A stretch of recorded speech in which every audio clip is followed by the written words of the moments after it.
The sky was overcast that evening, the kind of gloom that whispers secrets. Raheel adjusted his camera bag and stepped off the local bus, making his way down the narrow lane of the old colony. He hadn't been back to this part of the city in years. It was quieter now, too quiet.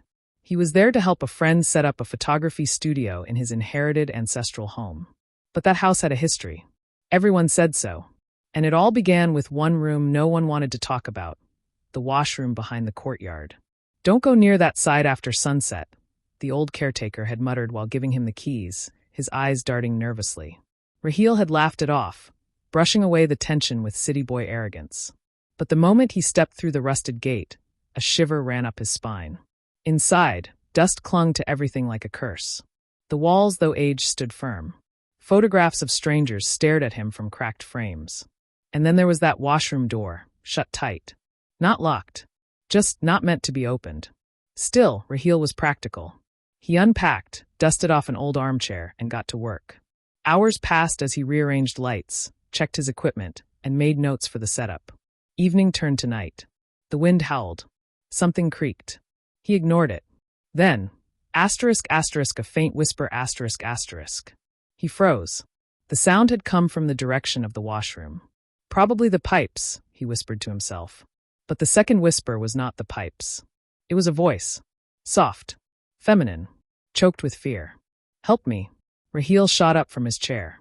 His heart thudded painfully. He grabbed a flashlight and slowly walked toward the door.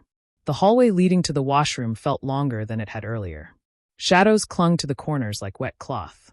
He stood in front of the door. His fingers trembled slightly as he pushed it. It creaked open. What he saw was nothing. No ghost.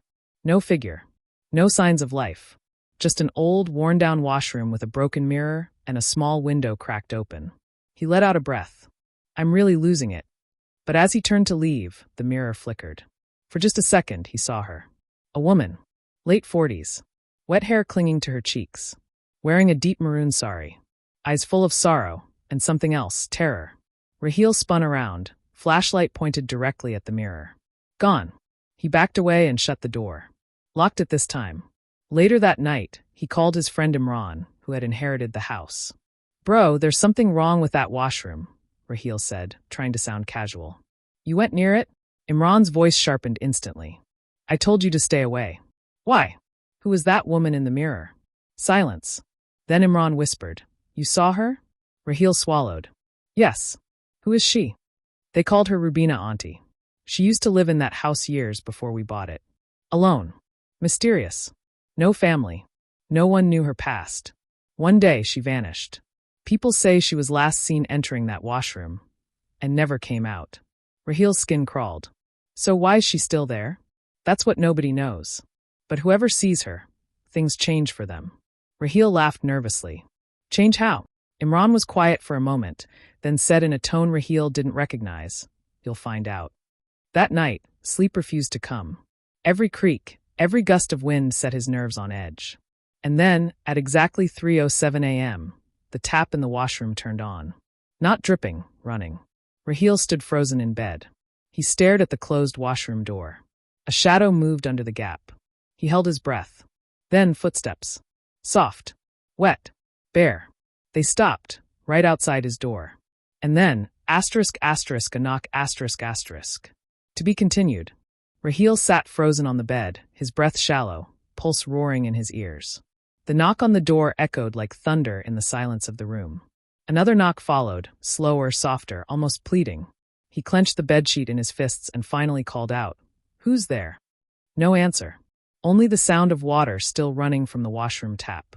Mustering his courage, Raheel grabbed the flashlight again and stood up. Each step toward the door felt heavier than the last. The knocking had stopped, but he could still feel the presence. Watching. Waiting. He flung the door open. Nothing. Just the corridor, dimly lit by the moonlight spilling in from a broken window. The air was damp, unnaturally cold. He turned toward the washroom. The door was still shut, but now there were wet footprints, barefoot, small, leading from it to his room and back again. He followed them, heart pounding in his chest. When he opened the washroom door again, the faucet had stopped. Silence. But the mirror, it was fogged up. And scrawled across it in dripping letters, "Don't leave." Raheel stumbled back. What is happening to me? He slammed the door shut again and backed away, nearly tripping. His phone buzzed. A message from Imran. Did she knock? Raheel replied instantly. Yes. Who is she? What does she want? No response. Just 3 dots, typing. Then nothing. His hands trembled. He called Imran, but it went straight to voicemail. The next morning brought no peace. There was no sign of water, no footprints, nothing on the mirror. Everything looked normal. Raheel stepped outside the house, desperate for fresh air. The old caretaker, Baba Rahman, was sweeping the yard. Baba, Raheel said, walking up to him. Who is Rubina Aunty? The old man's hands paused. His eyes lifted, cloudy but sharp with memory. She was beauty and mystery, Baba said. Alone, yet always watched. People said she talked to shadows. Others said she waited for someone who never came. What happened to her? Baba sighed, brushing dust into his pan. She died alone. People say she was betrayed. Loved someone who promised to marry her, then left. She locked herself in that washroom and never came out. Raheel felt a chill run through him. Did they find her? No, Baba said grimly. When they broke down the door, it was empty. No body. Just her red sari, hanging behind the door. Raheel stood there, disturbed. Why is she still here? A soul doesn't rest when love ends in betrayal. Back inside, Raheel felt an urge to look again. To understand. He opened the washroom, stepped inside, and stared into the mirror. Rubina Aunty, he whispered, unsure if he was hoping for an answer or silence. The glass fogged again, and slowly a figure appeared. She stood behind him, visible only in the reflection. Her eyes met his, wet, longing, haunted. Why are you still here? He asked, heart-thudding. Her lips moved, but no sound came. Then a whisper, not from the mirror but inside his mind. You look like him. Raheel gasped. Who? She didn't reply. She just stared, and then smiled. It wasn't a smile of joy. It was sorrow dressed in softness. A heart remembering pain. That night, Raheel dreamt of her. He was in the house, but not as himself. The walls were new, the lights warm. Laughter echoed. He saw her, Rubina, laughing, dancing in that same maroon sari, in love with someone who looked like him. Then it changed. The man disappeared. Letters were burned. Rubina waited, alone, night after night. Then she cried in the washroom, whispering his name over and over. The dream ended with a scream and a locked door. He woke drenched in sweat. That morning, he got a message from Imran. You remind her of him. Don't make her fall again. Raheel stared at the screen, chilled to his core. He hadn't told Imran anything about the dream. How did he know? The rest of the day passed with unease. And that night again the tap ran. Again footsteps. Again the knock. But this time, when Raheel opened the door, she was standing there. Not a ghost. A woman. So real, so solid, dressed exactly like in the mirror. She looked up at him and whispered, You came back. To be continued. Raheel stood frozen. The woman, Rubina Aunty, stood before him, her eyes shimmering with decades of sorrow. There was no mistaking her. The same maroon sari. The same gentle features. The same sadness etched deep in her face. He whispered, How are you real? She stepped closer, each footstep soft as breath. You came back.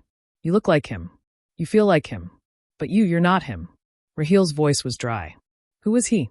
Rubina Aunty looked away, eyes misting. His name was Zaman. He was the only one who ever saw me for who I was. Promised me the world, swore he'd take me away. But one day he vanished. Just like that. No letter. No goodbye. She turned her face toward Raheel, her expression trembling. I waited, night after night, until I couldn't wait anymore. My soul broke, right there in that room. Raheel felt a tightness in his chest. I'm sorry. She smiled faintly. You've done nothing wrong. In fact, you stayed. You listened. That matters.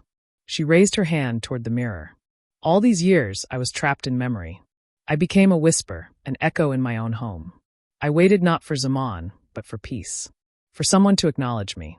To know my story. To feel my pain. The mirror shimmered. Images began to dance across its surface, Rubina's life from joy to despair. The love, the betrayal, the endless loneliness. Raheel felt his eyes sting. You weren't forgotten. Not anymore. Tears rolled down her cheeks. Then let me go. He reached out his hand slowly, and hers met his. Their fingers didn't touch, flesh against flesh, but something passed between them. A warmth. A release. The mirror glowed. Her body began to shimmer, soft light replacing solid form. "Thank you," she whispered. "Tell them. I wasn't just a story. I was a woman who loved deeply." With that, Rubina Aunty faded. The mirror returned to normal. The air lifted. The washroom lost its weight, its darkness, its chill. Raheel stood in silence. For the first time since he'd arrived, the house felt light. Days passed. Then weeks. Raheel and Imran turned the house into a studio. Clients came. The atmosphere was warm, inviting, peaceful. There were no more whispers. No more footsteps at night. But one thing remained, the mirror in the washroom. He didn't remove it. Instead, he placed a single-framed photograph beside it, an old image of Rubina Aunty, smiling in her garden, vibrant and alive. Above it, a small plaque read, "She waited for love. She deserved peace." Visitors often asked about it, and Raheel always told her story, not as a ghost tale to frighten, but as a tribute to a soul who had waited too long to be heard. Moral of the story asterisk. Sometimes the most haunting thing is not a ghost, but a forgotten heart. When we listen, truly listen, we give peace to others, and in doing so, we find it ourselves. Rubina Aunty's truth was no longer hidden. Her story had been told, and with it, she was finally free. The house stood tall again, no longer a prison of memories, but a sanctuary of healing.